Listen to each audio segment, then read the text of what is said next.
Shalom Aleichem, et avec votre permission, je vais essayer avec l'aide de Dieu de vous dire quelques mots.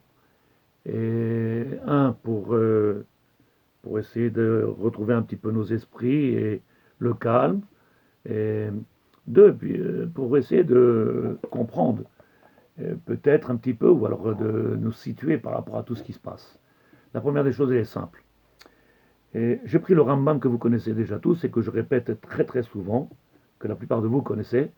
C'est le Rambam dans Halachot Melachim, Yad Chazaka, où le Rambam il écrit que parmi les sages, il y en a qui pensent que quand il viendra le Mashiach, alors Eliyahu Hanavi se présentera, se dévoilera. Il y en a qui pensent. Il dit le Rambam, en réalité, toutes ces choses-là, nul ne sait comment elles se dérouleront jusqu'à qu'elles aient lieu. Car ces paroles des prophètes sont énigmatiques, les sages eux-mêmes n'ont rien reçu par tradition à ce sujet, si ce n'est qu'en disent les textes. Et c'est pourquoi ils sont partagés sur ces sujets. Traduction, on va entendre tout, et surtout de tout, et ça risque de mettre plus le bilboul qu'autre chose. Deuxièmement, le Rambam continue, et il explique tout simplement, c'est pourquoi un homme ne devrait pas s'occuper des récits, ni de s'attarder sur les contes énoncés sur ces sujets, ni en faire un problème fondamental, car ses préoccupations ne l'emmènent pas, ni à la crainte et ni à l'amour du divin. De même, on ne devrait pas chercher à connaître si c'est Béhémet la fin, si le Mashiach est prêt ou pas. C'est pas notre but d'aujourd'hui. D'attendre le Mashiach, oui. À chaque jour de penser que le Mashiach doit être là, oui, c'est Vadaï, c'est sûr.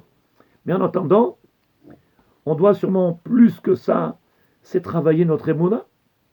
Alors je voudrais vous lire, avec votre permission, la Gemara dans Sanhedrin. La Gemara dans Sanhedrin, à la page 38, elle dit comme ça. Arosh v'asechel mishkan aneshama ve'akavod. Il y a le roche, la tête, et le sechel, l'intellect. C'est là-bas qu'il y a le mishkan aneshama ve'akavod, qui a en réalité ces deux valeurs qui sont de l'homme et qui font l'homme. Rosho shel adam shu mishkan asechel v'aneshama. La tête, qui est le makom, où il y a le sechel et l'aneshama, c'est-à-dire le spirituel. Et en réalité, mais c'est vadaï qu'on a besoin de cet intellect pour chercher à comprendre, pour chercher à réfléchir. Peut-être entre parenthèses, dire quelque chose comme ça. J'ai trouvé, il y a quelque temps en arrière, j'avais eu un problème comme ça, je ne pouvais plus marcher à cause de mes problèmes de diabète, peu importe. Et j'étais obligé d'être à la maison, enfermé chez moi, et ne pouvant pas me déplacer. Et en réalité, j'ai remercié Hachem. J'ai remercié Hachem pour une chose simple, parce que, comme on est toujours dans cette course-là, chacun avec ses préoccupations, chacun avec ses soucis, chacun avec son poids, qu'il soit familial, santé ou autre, on n'a plus le temps de réfléchir à quoi que ce soit, on n'a plus le temps de s'arrêter, et puis on est débordé par toutes ces informations et par tous ces messages, et en plus la dernière des catastrophes, je pense, en réalité, c'est le WhatsApp. Le WhatsApp qui vient nous massacrer. Et donc, j'étais heureux parce que je me suis retrouvé chez moi, enfermé chez moi, et dans cette bibliothèque que vous voyez, où il y a quelques milliers de livres. Et j'étais comme, je l'ai raconté une fois dans un de mes cours, j'étais comme un enfant qui rentrerait dans un magasin qui s'appelle Pirate à Adom. Vous savez, c'est magasin de jeux d'enfants. Ou alors là-bas, tu rentres là-bas, tu n'as plus envie de sortir. Alors c'est ce que je fais. Je rentre dans ma chambre, je ferme ma porte, Ken, pendant que tout le monde est en train de courir, je suis là en train de délecter et de me faire comment on appelle ça, un ressourcement. On a un grand chissaron, Sadikim. On a un grand chissaron. Je ne le dis pas en tant que shlili, négatif. Je le dis en tant que constatation. Le maître du monde lui-même, il est en train de nous montrer que puisque vous ne prenez pas le temps de réfléchir, alors je vais vous, comment on dit, vous y obliger. Je vais vous y obliger. Je vais, je vais vous donner les moyens de rentrer chez vous, de vous mettre chacun et chacun à table avec les enfants, avec sa femme, et de commencer à réfléchir un petit peu à notre vie. Après quoi, on court. Quel est le but? Quel est l'intérêt? La vie est tellement courte. On a tellement de cadeaux. On est tellement... En réalité, le maître du monde, il ne fait que nous donner. Et donc, je pense que on n'est même pas conscient en réalité de tous ces bienfaits. Donc, il y a deux façons de voir ces choses qui se passent. Ou je les regarde et je vais avec un esprit négatif et je dirais que oh là là, c'est une catastrophe, alors il y a le Mashiach et que c'est une catastrophe et qu'il va y avoir plein de morts et. Voilà où je dis de toute manière, et ça fait partie du programme du divin. Le maître du monde, il ne peut pas se tromper, il fait les choses à la perfection. Et si c'est ça qui doit... Alors, Baruch Hashem, enfin, une fois pour toutes, on arrive au but. Et d'autre part, si j'avais pas pris ce temps-là qui m'a été imposé par le maître du monde, de pouvoir réfléchir un petit peu. Alors, comme il dit Chafetz Chaim dans son livre qui s'appelle Vetsipita Lishua, le Mashiach, il serait tout près de nous et on passerait à côté et on ne se rendrait même pas compte qu'il est là. Donc, qu'est-ce qu'il fait Hachem? Il fait, vous savez, sur les appareils, comment on appelle ça, les appareils vidéo, et les appareils qu'on enregistre aujourd'hui, il y a play, record, pause et stop. Et donc, en réalité, on est obligé. Alors, c'est vrai que les gens, ils sont pleins de soucis. Alors, est-ce que c'est la fin? Est-ce que c'est le début? Est-ce qu'on va souffrir? On ne va pas souffrir? Tellement de questions. Si on prenait le Rabbeinu Bechaye un petit peu, Chovot Alevavot, on verra en réalité que ce qu'il écrit, c'est pas shoot. On est tous concernés. On a besoin Behemet Sadikim. Et je vous le dis en tant que Talmid Chacham et qui ani ohev et ta'am Israël, car j'aime trop mon peuple d'Israël et quel qu'il soit, où qu'il soit, et de venir vous dire en réalité Sadikim. Baruch Hashem, tout ce qui se passe, c'est bon pour nous. Simplement qu'il faut qu'on prenne un petit peu de temps de réflexion. Alors, ils ont appelé ça Bédidout, et Bidoud, et Bonenout, et Bodedout. Bon, je sais pas, on rajoute un dalet, on rajoute un... Je pense qu'en réalité, ce que le maître du monde, il veut faire, Ken, on l'appellera comme on veut, je pense que ce que le maître du monde, il veut faire, ou ce qu'il est en train de nous faire faire, c'est prenez le temps et commencez à analyser un petit peu votre vie. Venez qu'on analyse un peu notre vie, qu'on voie qu'est-ce qui se passe réellement et où on en est. Et si le maître du monde lui-même, il ne fait pas cette interruption, et il n'arrête pas le monde entier, alors on courrait encore sans s'arrêter, comme il dit au début de la Gemara, et quand on commence à étudier la Gemara, il est marqué Eluratsim ve Eluratsim. Voici qu'eux, ils courent et ils courent. Eux, ils courent dans leur occupation et dans ces mondes-là, futiles de ce monde-là, et les autres, ils courent pour un autre but constructif. Et en réalité, on voit que il faut s'arrêter. Il faut s'arrêter, se poser, et puis se donner un vrai but, un temps de réflexion. Alors j'étais dans la Gemara, Sanhedrin, page 38. Elle dit la Torah, elle nous dit Chachamim. Asher raku achari lehavdil ben chacham veshote. Quand on est dans la tfila, la quatrième bracha de la Hamida, c'est Ata chonen l'adam da'at umelaben de doshmina. Toi, maître du monde, qui nous donne le discernement. Marash Ronarouch, il écrit Siman Kuf Ted Vav. Ce discernement-là, il est indispensable. Pourquoi il est indispensable? Parce qu'en réalité, ce qui fait la différence entre moi et un non-juif, et un animal, et toute autre chose, ce qui fait la grandeur, en tout cas, du peuple d'Israël, et ce qui fait la grandeur de chacun de nous aujourd'hui, c'est Ata chonen l'adam da'at. Tu nous donnes le da'at. C'est quoi ce da'at en réalité, Sadikim? C'est avoir un esprit clair. C'est avoir ce qu'on appelle Berirut da'at, Yeshuva da'at. Ne pas être pris dans la panique en anglais, je crois qu'on dit zen. Alors il nous dit le Rav, את כל עושה הדעת, כפי שאמרו, מדוע שבאו אנשי כנסת הגדולה, ברכת ההבדל במוצאי שבת, pourquoi qu'on vient, on dit, מוצאי שבת dans la tfila, la mida, אתה כונן לאדם דעת, et on dit, בין ישראל לאומות העולם, בין קודש לחול. Donc en réalité, on nous demande de venir faire quand même la distinction qu'il peut avoir entre nous et les autres nations. À quel niveau? On mange et on vit comme eux, on travaille et on vit comme eux, on a des enfants, on achète une maison, on achète une voiture, on va en vacances. Alors en quoi on est différent?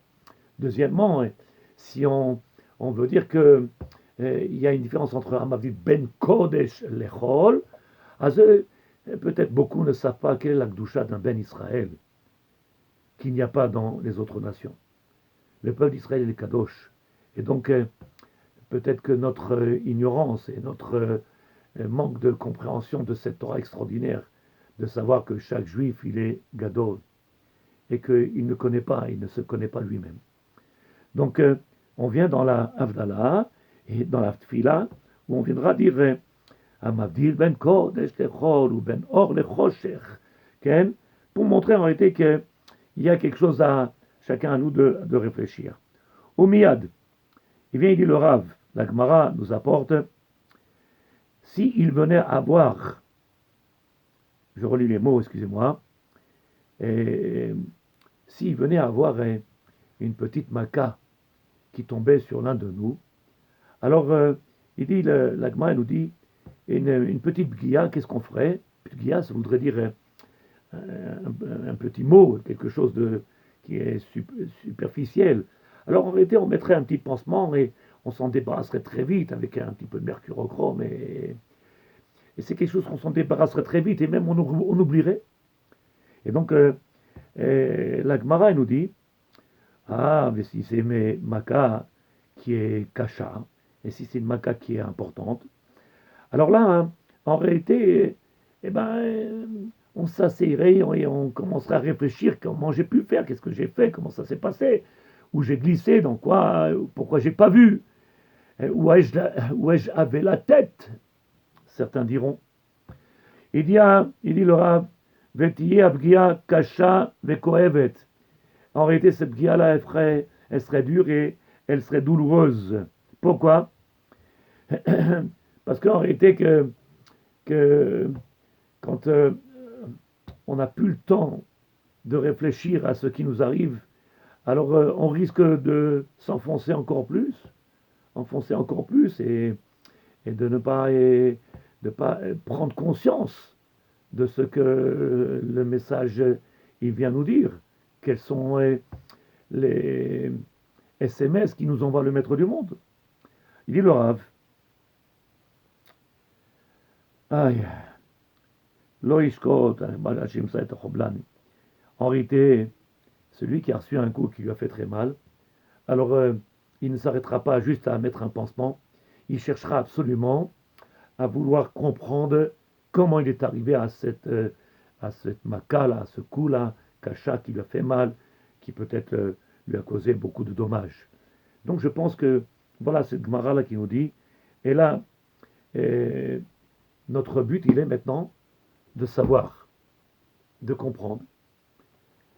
C'est vrai qu'il y a la corona. Baruch Hashem, en Israël, on entend beaucoup de choses, mais on est beaucoup protégés, et très bien protégés. Et cela n'empêche pas qu'il faut que chacun de nous, on fasse un petit peu de doute, un peu de bidoud. Que chacun, il commence à réfléchir. Comme j'ai dit ce matin, dans mon cours de ce matin, j'ai apporté sur cette Agada qu'on va dire à Pessah, Keneged Arba Banim Dibra Torah.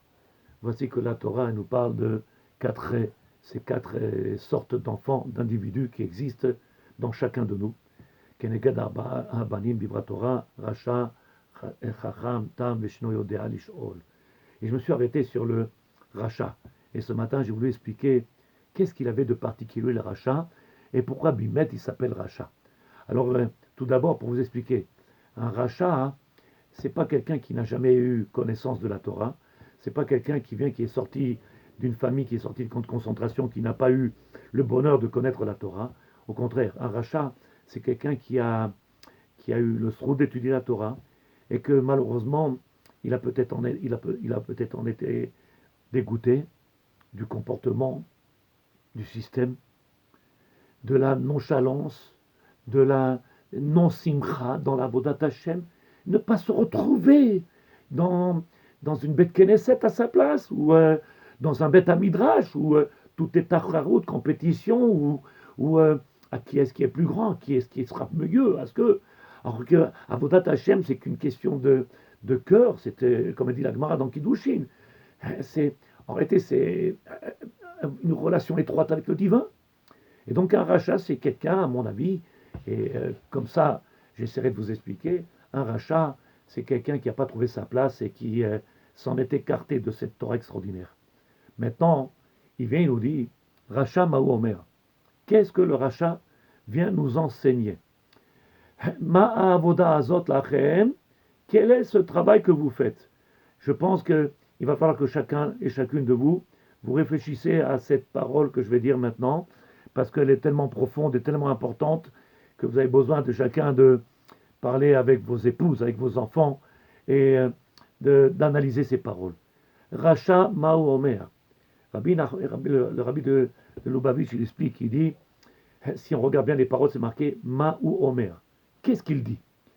Kilou, on ne fait peut-être pas attention aux paroles qui sont dites par ces gens-là, et donc on viendrait à les dénigrer, et on nous demande, tendez l'oreille, venez écouter ce qui se passe, venez comprendre ce qui se passe. Ma'u Omer, qu'est-ce qu'il nous dit? Un cadeau du ciel extraordinaire. Ma'u Omer, Ma'avoda azot lachem. C'est quoi cette avoda? Est-ce que le but de faire avodat Hashem, c'est de courir, ni plus ni moins, à s'acquitter dans les misvot, et à celui qui ferait mieux que l'autre? Quel est le but? Ma'avoda azot lachem. Est-ce qu'il y a ici, est-ce qu'il y a cette unité du peuple d'Israël? Est-ce qu'il y a cette ardoute du peuple d'Israël? Est-ce qu'il y a cette arvout du peuple d'Israël? Est-ce qu'il y a et havat azulat, l'amour de notre prochain, la préoccupation de notre prochain? La Vodat Hashem, c'est quelque chose de particulier. Comme écrit le Maharal Shulchan Aruch dans le chapitre 47, qu'est-ce que c'est? En réalité, la punition qu'il y a eu à Mahavdat, à Arès, pourquoi on a été chassé de la terre d'Israël, qu'il y avait beaucoup de Torah, mais il n'y avait pas de Simcha dans la Vodat Hashem. Loaïta Melea. Donc en réalité, le Rabbi nous dit, écoutez bien leurs paroles. Écoutez bien les paroles du rachat. Qu'est-ce qu'il dit rachat? Peut-être que si les rachats, c'est parce que personne n'a su les écouter, qu'on les a peut-être dénigrés, peut-être qu'on a on a été mezalzel bahem et dans notre orgueil, on a voulu montrer qu'on était supérieur et qu'on connaissait beaucoup plus qu'eux, ou alors qu'on mangeait une viande meilleure qu'eux et qu'on faisait de choses plus importantes et plus grandes qu'eux. Ma'u Omer, Ma avoda azot lachem. C'est quoi cette avoda que vous faites? Et il nous dit, vous savez très bien que le Rav Eliodé, c'est écrit dans son Mirtav Miliaou, tome 2, Mitor shelo lishma balishma. Un homme, quand il rentre dans l'avodat Hashem, il est obligé de commencer toujours par l'olishma. C'est quoi l'olishma? Tout ce qu'on fait, on le fait par intérêt. On le fait parce que un jour on a eu un problème dans la maison, dans notre vie. C'est très rare que quelqu'un fasse teshuva parce que subitement un matin il s'est réveillé. Je ne dis pas ça n'existe pas. C'est très rare qu'un homme il se réveille le matin et il dit chérie, je vais aller à la synagogue, j'ai envie, j'aime Akadosh Baruch Hu. En réalité, Hachem il nous y amène par des moyens qu'il n'y a que lui qui connaît et qui maîtrise. Et un jour ou l'autre, on y arrive tous. Et on rentre dans cette Torah. Mais au départ, on le fait par intérêt, par peur, par habitude, par respect pour nos parents, par respect pour la shmira de nos enfants, protéger nos enfants, ou pour avoir une parnassa. En réalité, il y a tellement de raisons pour servir Hachem, mais tout ça, c'est comme si on nous tendait la carotte et on court après la carotte. Le rachat, il dit Ma avoda zot lachem. Qui, si vous écoutez bien les paroles du rachat, il est marqué Ma avoda zot lachem. J'ai même du mal à comprendre comment on a pu passer à côté de ça et ne pas avoir pris conscience de tout ça, de ces paroles-là, de ce que il nous dit le rachat. Parce que lui, il dit, moi, je veux plus être comme vous. Ça ne m'intéresse pas. Je veux pas être comme vous, servir Dieu que par intérêt, d'être là parce que, non, servir Hachem, on doit le faire avec amour. Servir Hachem, on doit le faire parce qu'on l'aime à Kajbochou et parce qu'on veut qu'il sorte de cette galoute, comme il écrit Barataya. Que le seul qui est dans l'exil aujourd'hui, c'est le maître du monde qui est dans l'exil. C'est lui qui n'a pas son Beth Amikdash. Nous habitons sur la terre d'Israël après 70 ans, 71 ans, et encore, on n'a pas encore reconstruit le Beth Amikdash. Il y a encore tellement de juifs en dehors de la terre d'Israël qui ne sont pas prêts à venir sur la terre d'Israël pour X raisons, sans vouloir condamner personne. Racha Maomer, Ma Avoda Zot Lachem. Qu'est-ce que vous attendez pour faire Avodat Hashem, les Shem Shamayim? Qu'est-ce que vous attendez afin de venir un jour commencer à comprendre que le but de l'Avodat Hashem, c'est de venir faire plaisir à Hashem, de lui faire plaisir. Je dis toujours, puisque je suis un petit peu tunisien, de venir et dire toujours Ah ya Rabbi, kam al-habk, ani oevotra kashbochu. Je l'aime à Kashbochu, pourquoi? Parce que en réalité, c'est pas shoot. Il nous a comblés, il nous donne en permanence. Et ce sont des cadeaux qu'on n'arrive pas à comprendre. Ne serait-ce que cet Hakarat Atov, d'être aujourd'hui, après autant de galoutes, doré, dorotes, en dehors de la terre d'Israël. Moi, aujourd'hui, d'être sur la terre et de marcher chaque pas sur la terre d'Israël. La Gemara a dit que chaque pas sur la terre d'Israël, c'est comme un Yom Kippourim qu'on peut être nettoyé de tous les avérotes, et que sur la terre d'Israël, marquima, la terre d'Israël, elle fait grandir.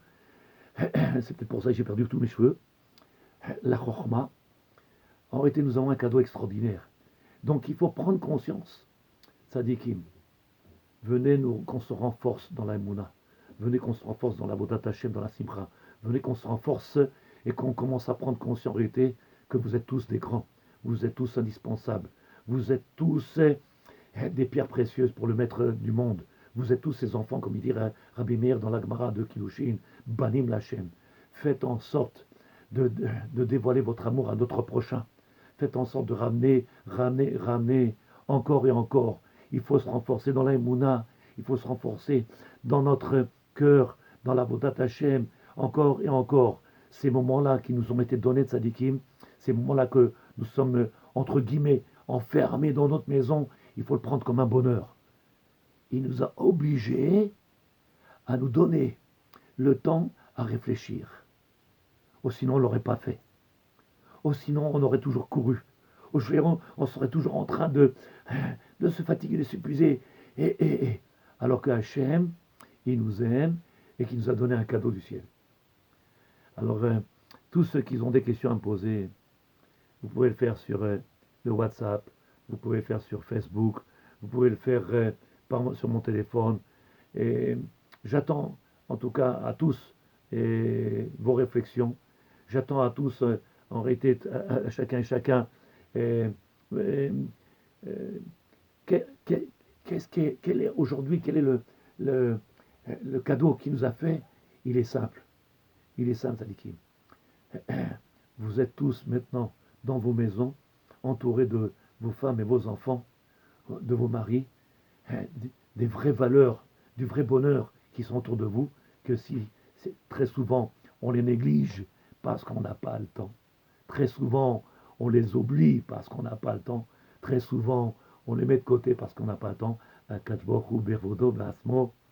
Il nous dit, Tzadikim, je vous aime, arrêtez-vous et commencez à réfléchir à votre vie, à votre futur et à votre vie sur la terre d'Israël et à faire venir tout le monde sur la terre d'Israël et faire en sorte qu'Akash Baruch Hu, il puisse reconstruire son Beth Amikdash aujourd'hui. Aujourd'hui. Oh, Evotrem, je vous aime. Et J'attends à chacun et chacune vos questions et vos réflexions.